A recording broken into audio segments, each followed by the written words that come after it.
Bölgenin maneviyat mayasının ana iksiri konumunda görevlerini yapmışlar. Hala da yapmaktadırlar. Medreselerin vizyonu ve misyonu elbette ki öğrendikleri ilimle, dalgalandırdıkları bayrakla daha nice nesillere ve ta kıyamete kadar devam ettirileceğini de bu konuda ümidimiz ve umudumuz da tamdır. Ancak burada değerli üstadlarından bir istirhamım olacak. Mutlaka medreseleri ilahiyatlarla da bütünleştirmemiz gerekiyor. Çünkü tek kanatlı bir kuş uçamayacağı için mutlaka iki kanada ihtiyacı var. Bu ihtiyaçları giderme noktasında kendi öğrencilerimize ciddi manada güzel bir perspektif ve güzel bir bilinç vermemiz gerekiyor. İlimle birlikte ne olur? Marifeti de öğretmemiz gerekiyor. İlimle birlikte marifet ve ilimle birlikte dünyaya bakış açısı ve aynı zamanda değerli dekan hocamızın da ifade ettiği gibi gerçekten metot ve üslup noktasında öğrencilerimizi, talebelerimizi yetiştirme noktasında yeni bir metot veya güncel olma yönüyle bunu da değerlendirmemiz gerektiğine inanıyorum. Bunlar masal diyorsan daha Kur'an ne desin?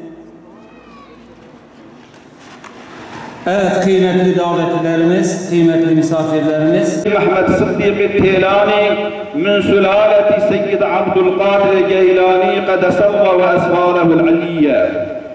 Ve keza telmizuna Mela Halil İbn Haydar el-Çılhuli البالكي التطواني وهي أن حقيقة العبادة ما ينشأ من خضوع وخشوع وانكسار ورجاء. سعادة الشهود موقوفة على المحبة وظهور المحبة، والمتابعة موقوفة على معرفة الطريقة المتابعة إذا كان الأمر كذلك.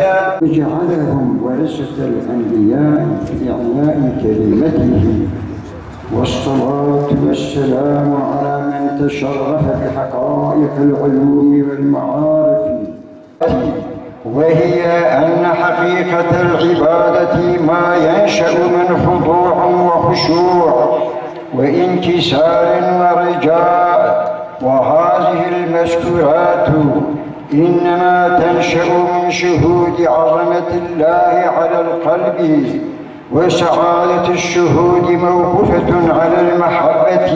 ورثة الأنبياء في أعلى كلمته.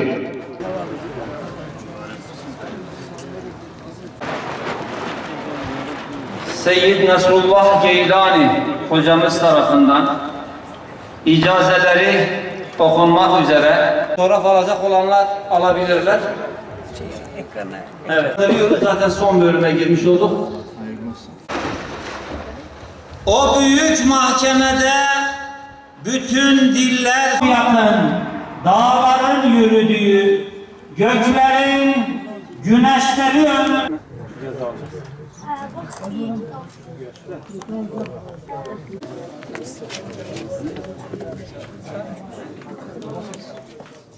Nereye gideceğiz? Biz burada sıra